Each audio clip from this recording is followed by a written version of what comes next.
Yeah, Jack, this is Jay. Like I said, when I was, setting this up, I wanted to have like different people. Like obviously from your background through running Underpinned, you have dealt with like freelancers and help people out in this time. Then I almost wanted to get, like a freelancer as well, so you could sort of, bounce ideas off each other and we can talk about this.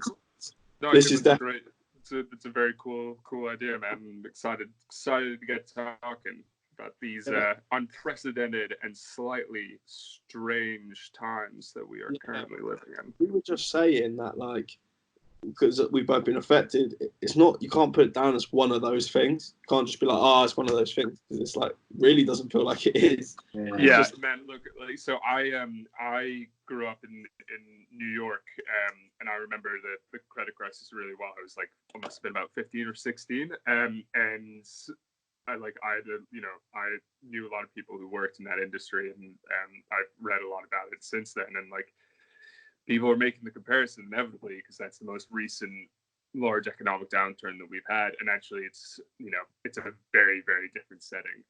There was sort of a feeling of somebody that you could blame in 2008.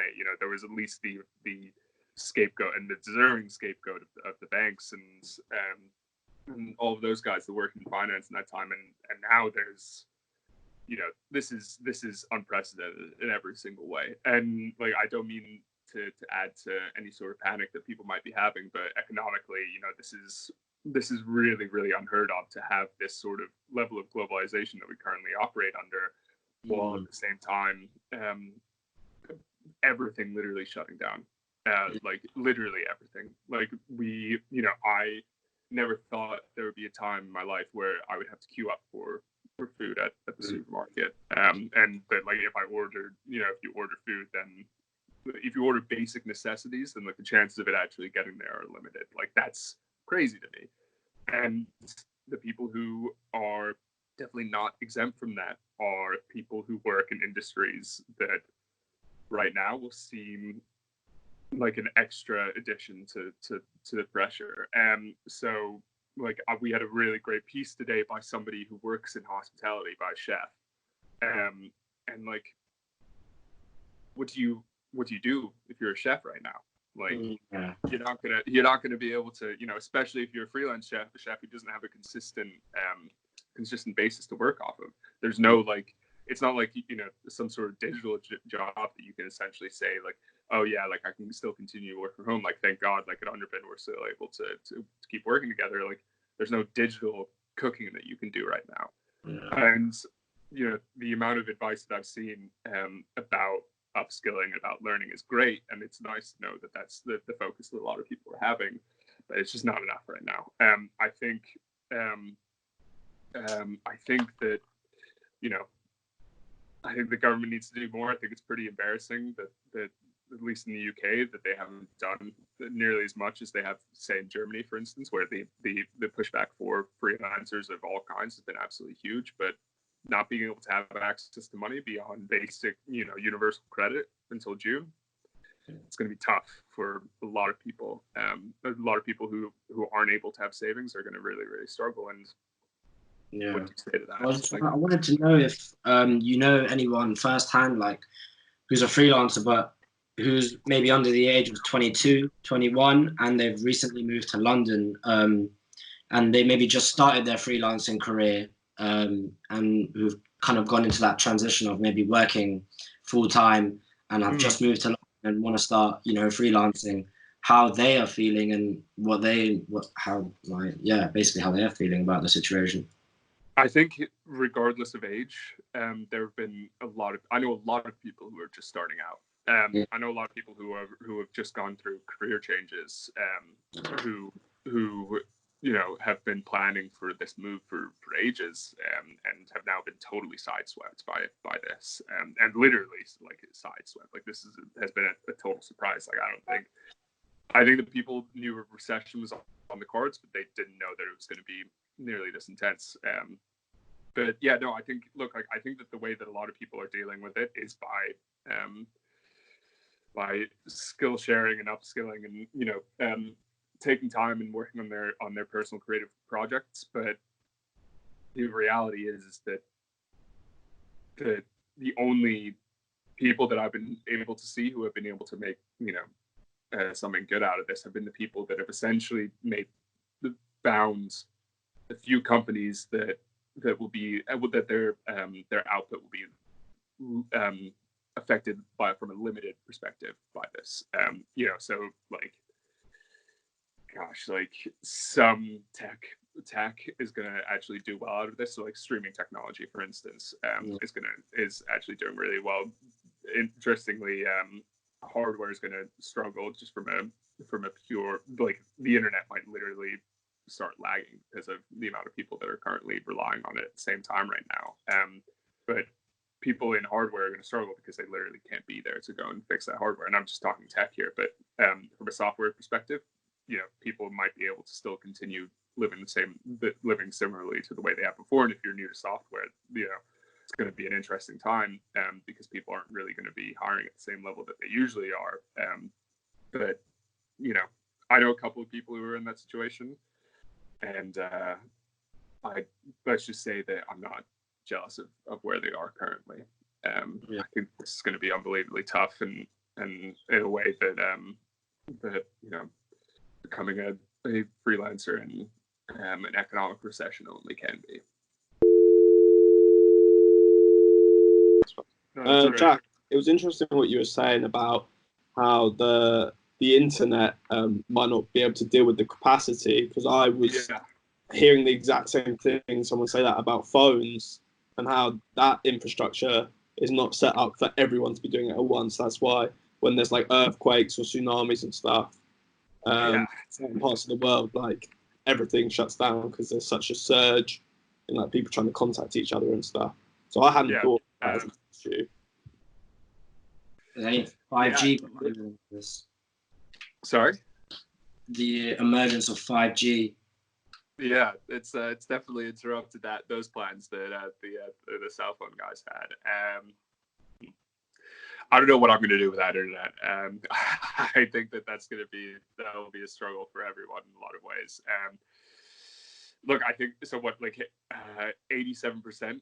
I think that's the number of UK households currently feel that that they rely on the internet in order to like live their day-to-day life. For millennials, that's 90% of them check in at least once a day. I think that they're probably checking in a lot more. I think that these numbers point to the fact that this is something that we're heavily reliant on, even outside of crisis or disaster. The problem is going to be, and Netflix actually said that they are limiting their streaming service. So if you notice like a downgrade in quality on Netflix and other streaming services, it's very much purposeful right now, just to sort of try and help people out during this period, and just to sort of try and keep the strain off that. I think in terms of work, it's going to be potentially huge if people lose access, but the reality is it's probably not going to happen. I think I think the way that like unless you cut like quite a deep sea cable, I think one of our journalists was saying this week, like a global or even a national blackout is really unlikely. What we're probably going to stay in, like what I've already seen it, is lagging at certain moments. So like if you test your internet speed, which you can do pretty easily on Google, you will actually see that there are just times when it just sort of buffers down a little bit. As you say this, Jay's got a little bit blurrier on my screen. Yeah, there you go. It's happening right now. Yeah. No, I literally, like, it just wasn't working for me. I'm doing this on 4G right now because it wasn't working for me. So I'm just stealing 4G from people who might need it more. But yeah, no, that would be obviously nuts. Like any sort of, productivity, as Jay was saying earlier, that some people are getting out of this, it will just be shut down. Like there's no way that people are going to be able to do any real work without the internet right now. And I think that the government and anyone who's in charge or anyone who's worried about this is definitely worried about the internet not being able to last. But I don't think it's a hugely likely possibility of it shutting down entirely. I wanted to ask if you know any photographers and like how they're coping with like work or what they do in their spare time, you know. I know a bunch of photographers and videographers. I know a lot of them are spending the majority of their time. If you've worked for more than as a freelancer for more than a certain amount of time, then you have access to the tools, to the money that the government is currently offering you, which is like 80% of your income. Jay, unfortunately, it sounds like you're not going to have access to that, because it sounds like you're relatively new to this work, which is hugely unfortunate. But I know that a lot of them are either upskilling or actually getting really creative with the work that they can do. So like I've talked about this guy before, Patrick. He's been filming a lot of stuff inside, and actually been trying to like make little series based off basically what's available to him right now. And it's going to make content creation really interesting for the next couple of months at least, is because you're stuck inside and you're very limited as to what you can actually do. One of the things that we're definitely pushing for is lots of people to send videos of what they're actually getting up to in isolation. So I know a lot of people are literally making videos of themselves doing their work, just so that people can see like what they actually make and what the process looks like. I think that there's a lot of people who are still trying to find ways to connect, basically, and photographers and videographers aren't exempt from that. And so they're working in ways that they just didn't work before. Look, like you kind of have to be creative with this. I know that for me, I spend a lot of my time actually, with my team face to face, talking to them, and a lot of that time has now been taken away. And so finding ways to communicate with each other still, and actually still create at the same capacity that we were creating at before, has been really important for us. So yeah, like find something. If you're like a landscape photographer, or if your job relies on you seeing a lot of different people, then actually change that up. See what you can do to essentially make something new in a new medium as well, because that could actually be hugely beneficial for you going forward. Oh, definitely. My friend also had a question. He sent it over through Instagram. He was like, how do you guys like keep busy during this period, and what keeps you inspired and motivated? Have you been watching any movies, doing anything out of the ordinary that you wouldn't do? Personally, I made use of the constraint I've faced now, and me and Tom decided to do this project where we could actually, instead of going out to meet people and do the features like that and do all the other projects, we just use Skype, which has actually been really interesting, because we're talking to people from all over the place that we wouldn't normally talk to, and it's been so easy. Like this is way easier. Like I only got up like an hour ago, like, and now I'm having a conversation with you guys that I think a lot of people will appreciate online, and I think it'll be a good bit of content. So I think it's recognizing your constraints, like Jack was saying, and making use of what you do have, because I never used Skype before this, but there's a lot of little things that you have in your life that you haven't used a lot because you've never been in this situation. So that's been really fun, and I'm looking forward to carrying on. But otherwise, yeah, just cracking on through Netflix. I'm a football fan, so I watched that Sunderland documentary. I love that shit. It's not as good as the first series, which was chaotic. This one's more chill because the first one was so crazy. But yeah, just stuff like that. Go out on like little runs. I'm not that active a guy. Like I like playing football, but that's about it. So I've done a couple runs, but if I say I'm a jogger, yeah. They brought out a series on YouTube. Leicester City have brought out their title-winning year, so they brought out like a documentary based on that. So might have to give that a watch as well. Yeah. What about you, Jack? What you been up to other than doing stuff with UnderPinned? We're in the middle of we're just literally today closing our fundraising. So we got that done over Crowdcube, which luckily we were able to were able to get the majority of the work done before this all happened. Were you worried that it would jeopardize that at all? Sorry? Were you worried the situation would affect your crowd? It absolutely did affect the raise, but we hit our target. We were able to get, I think, 318 was the 318 investors who put in 500k, which was great for us in a lot of ways. So that's really exciting that we were able to get that done. And I think it's going to be a tough couple of months for startups pretty much everywhere. So we sort of, it reminded me a lot of that scene in Indiana Jones where he reaches in to get his hat after he's like, gone under the wall. And like, that's literally what I think I felt like at the end of that. We kind of just got out just in time. So that's been like a lot of my focus.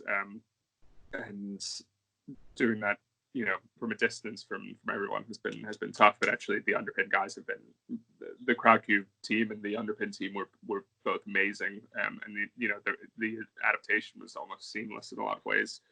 After today, I am going to spend most of my time reading. Probably, I'm actually reading War and Peace right now because I'm kind of like, if you're not going to read this 1,200-page book. When you have to stay inside all the time, when are you going to read it? And actually, like, really enjoying it. I'm only like 100 pages in, and so, but like the amount that I've been able to, like, I like everyone, I think I have a big stack of books and that I've been meaning to get through, and like everyone, I think I've got some time to do that now, and so I'm actually really taking the time and reading things that I enjoy, which has been really nice actually. But then otherwise, I've been playing my dogs. I've been going for a lot of runs, and I'm finishing The Sopranos finally. Like, that's a show that like I've been like trying to finish for years, and like I'm actually gonna get it done now, which is nice because it's a long show, like, which seems weird to say because like watching TV is obviously about as passive as it gets, but like. It's a big show and there's a lot going on in it, so I'm excited to be done with that. So yeah, it's funny, me and you only met up like probably like 3 weeks ago, maybe 4. I think it was about a month ago. Yeah, it feels like a lifetime based on what we spoke about then and what we spoke about now. Like, we spoke about the your fundraising through Crowdcube, and we were talking about what tips and advice you had for freelancers and stuff. And I have, and that same day actually, I went up to Oxford to do the podcast about climate change with a PhD student at the University of Oxford. And both of those conversations that I had that day are not irrelevant. Definitely not. I'm glad I did them. They still will be important at some point. But like, so much has changed since I did those conversations. It feels like quite. Yeah, it's like we talked about this stuff. It's like, oh, okay, and now there's like, because obviously coronavirus was in the news then, but we didn't foresee this happening clearly from our conversation. Like, we don't even it once, I'm pretty sure. And it's just so crazy how much has changed in that period. Like I was saying, I'm off to Canada. You will like, have a great time. I was like, good luck with the Crowdcube. Yeah. I know you're back in the UK, I take it. Yeah. I was saying to Jay, I only lasted a week over there. I probably could have stayed and toughed it out, but because my cousin was there and she was like, if you're planning on staying here, just, find somewhere to stay, try and find a job maybe and see how it goes. But I was like, this isn't how I envisaged it. You know what I mean? Like, and I'm just going to be burning through money, not meeting anyone, not doing anything particularly interesting. And we found some cheap flights back because my mum and my brother were still on holiday there at the time. And I was just like, call it a day. But I was also saying to Jay, I'm kind of over it because now, like, we're doing this project and getting back into doing stuff with Dropout and Tom, who I work with. I'm just like super focused on this again. Like, I think that's like a personality trait, because I don't want to say to everyone, "Oh, just crack on again." You know what I mean? Because this has had a major impact. Like, on people's mental health as well. Like the second one of these we did was about was with a trainee psychologist, and there'll be so many people that, you know, I wrote it on a personal dropout, that would have been on the brink of something either great or on the brink of something quite bad, and this can really tip it each way. You know, this is quite make or break, and if you're someone that struggles with anxiety or depression, this just like turns it up, I think, which has been really shit. And I saw shops in Vancouver, for example, that had like plastered on the front, opening like 1st of April and stuff. And I remember thinking, fuck, like imagine like years of work, like building up to something, and the world's just like, nah. Yeah, and to your point as well, if you're an expat that's trying to move somewhere, then, you know, now is pretty much the worst time to hope to do that. Yeah, like, but also I think that your mental health point is really, really fair. Like, it's something that we all need to be very, very aware of in the coming months. You know, like for people that are very extroverted, that get their energy from being with other people, then, you know, this is going to be a huge struggle for you to get that energy and get that you know, the joy out of that you usually get out of seeing other people.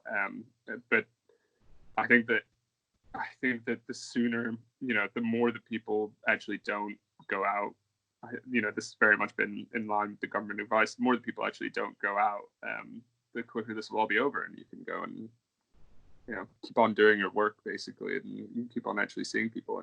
But yeah, I think that this is going to be massively defining for a lot of people that have just, you know, made massive life changes, no matter what direction it's actually been in, whether to move somewhere or to start a new business or to become a freelancer. Yeah, I was going to say, so like, for instance, what good could come out of this? Because I think I read something online that said that last time there was a financial crisis, there was a couple startup companies that came out of the crisis, and they actually did quite well. I think one of them was Uber, WhatsApp, Deliveroo, Slack as well came out Slack, of the yeah. Airbnb. Airbnb, had problems with Airbnb, but, you know, I think that they definitely got out of that. Look, like I think we won't really know until this all settles, what the positives are going to be for, in terms of actually, if there are going to be any positives. I think any time that there's an economic downturn, there are a huge amount of people that end up actually ultimately losing their lives, and that's not even considering the fact that this is literally people are gonna die from coronavirus, which is, you know, an absolute tragedy. I think economically, the positives that we can be looking at are kind of what you're alluding to, which is that people will adapt and actually will create something new out of it. That can be, you know, valued at something once this is all over. What will also happen is, well, there's an argument that some people like that economic downturns like this sort of are Darwinist in a way. It's like that it gives good companies an advantage and the ability to survive, and bad companies that are gonna go by the wayside. But like, so for instance, like, I don't really like that argument, because like I like to, every day I go and buy a cup of coffee on the way to work. And, you know, if I don't do that for a month, and if I and all their customers don't do that for a month, it's not a reflection on the quality of their coffee or the quality of their service, or, you know, or the any aspect of the quality of the company, and it's a reflection set on the situation. And it's not like I'm gonna, when this is over, gonna go and buy 31 coffees from them at the same time in order to try and make up for that. So they are undoubtedly gonna suffer for this, and they're actually a totally viable company. They just run on the business model that a huge portion of the population runs on, which is, you're face to face with your customers, and unfortunately that means that you are likely to transmit a virus. So whether some good can come out of this, I really don't know. I'm a permanent optimist in a lot of ways, but right now I'm not really seeing it. I think that the good that we can take is stay at home, focus on what work you can focus on, and then push from there. Like go from there. That's it, really.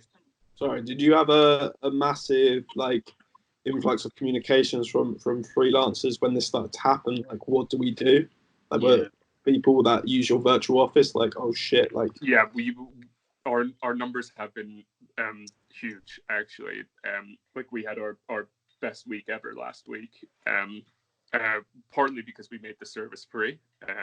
Yeah, I saw that. Yeah. So we to sort of help out our community and to make sure that they're actually being able to take that worth and turn it into something essential right now. But we so we made our service free, which we absolutely can do it, and I'm really happy to do it because it makes people's lives a little bit easier. But we also, I think a lot of people who were curious about us now have a little bit more time, and so they're able to actually watch and they're able to actually try us out and see what the service actually offers. And a lot of people who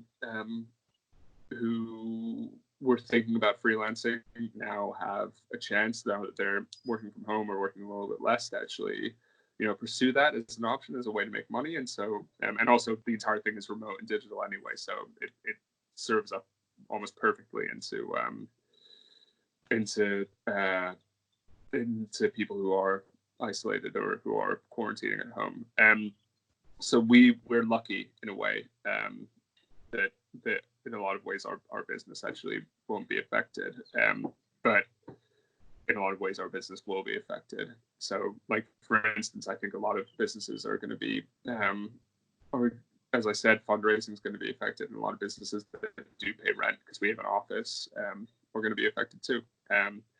So yeah, but from a community perspective, we've been talking to our community pretty much nonstop. Like, I've been getting messages from literally every single platform, which, it's hard to hear that people are struggling. Like it really makes me sad because like I know a lot of these people very well. And just like trying to help out as much as we can, and keeping it positive and working with them to make something out of this is what we essentially are trying to do right now, and be supportive, and also just like keep on pushing the government to do more, because a lot of people aren't going to be able to make anything work until June. So we'll see. Yeah, I've been directing a lot of people your way, because you did that cheers, thank you. You did quite a nice post where you went through quite a lot of different things. It was nice to see advice centralized, because I think when you're going through something and you're trying to search all over like different websites, like you're Googling stuff, like it's hard, like that can be really flustering. So it was nice, and that sort of reflects what you do as a company anyway, in bringing stuff together for freelancers, which was nice. Have you relied on any other platforms and organizations and businesses to help you with that? Because I know you do that. Like we talked about how you get like you've partnered with is it like banks or people like that to get different pieces of advice for your freelancers? Yeah, we partnered with Coconut as well, who are an accounting app for self-employed. Are they before coming in helping you give advice to freelancers and stuff? Yeah, we talked with them. We talked with them a little bit to see what fundamental advice we can offer at the same time as well. For that resource, I think the resource that you're talking about, we wrote most of that ourselves. But with the advice of some people who work in political advisory, and with the advice of our accountants as well, and with the advice of Coconut too. But right now, we've just launched a new campaign with Coconut and Freelancer Club and a couple of other people, basically to again push the government, but also Coconut's releasing a really, really helpful calculator that will help people, because the rules with the government's helping freelancers is that you need to do a calculation of your last 2 years of self-employment, and then actually they will give you 80% of that money in June. And so they are and so the Coconut's in the process of making a calculator to help people figure that out, which I think will be massively beneficial for people. And I think when that's actually available will be great for everyone. So sign up for that campaign. I think that'll be hugely helpful. But yeah, we've had a bunch of help from our partners. Digital Risks is another group that's been great. They have a mental health helpline for freelancers as well. So if you do want to talk to someone, then that is available to you as well. And they've made that free as well, which has been huge for people. But yeah, I think we definitely couldn't have done what given the help that we've been able to give without the help of our partners as well during this period. Jay, do you have any tips and stuff for photographers? Like you mentioned, you got a scanner recently. Yeah. Been little things that you've noticed that have been like quite good for isolation. Yeah, so I think things like scanning, I think also looking back at your imagery and kind of looking at what you can do better, what you can't do better, maybe piecing new projects together. Like I'm currently in the works because I'm saving up, well, I was saving up to start this new project where I was going to go back to Kenya, where my granddad was originally from, and kind of document Indian diaspora in Kenya at the moment, because a lot of people I know got pushed out of Kenya in the 60s, 70s and 80s. And I kind of wanted to see how Indian diaspora in Kenya is doing at the moment. And so I was saving up for that. So yeah, now that I'm not saving up, I guess more research, finding contacts out there who I can go see, who I can't see. Yeah, just lots of research. I think my practice is heavily based on research and finding out new elements to implement into projects. So yeah, that, and I'm also scanning my project when I went on a road trip in Morocco. So yeah, I'm scanning that project at the moment. But yeah, also archiving. I think like making sure that all your files are in place, you know what's what. I think helps photographers greatly because you're more organized. And yeah, I think I need to do a bit more reading. That's what I haven't been doing as much of. But yeah, it's just. No, that trip sounds really interesting, man. I'm bummed that you won't be able to do that. Like I've always wanted to go to Africa. It sounds like an amazing place, but actually that's a really, really interesting niche of that area. Yeah. Well, it's funny because I actually came across my granddad's archive of imagery. He's passed away now, but I was really intrigued by his photos.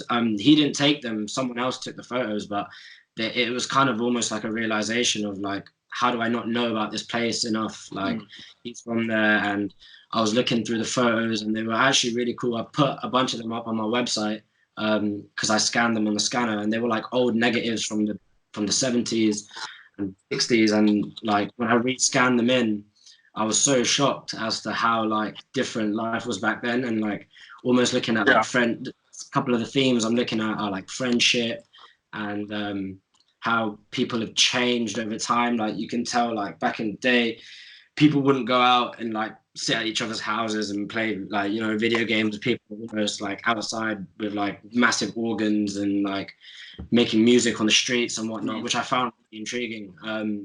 And so, yeah, looking at the old photos, I'm kind of trying to juxtapose those photos with hopefully my photos when I go out there. And it would be nice to kind of get to a sense of a place of where he grew up, which would be nice.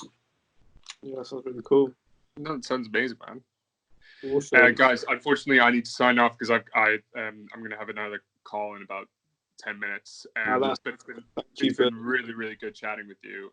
If you guys need anything from me or from UnderPinned, please send me a message. Jay, get my email off of Ollie, but it's Jeff at UnderPinned, so it's not, it's not too crazy. But yeah, good to meet you, man. Thank you, Ollie. Have a good day. Same day.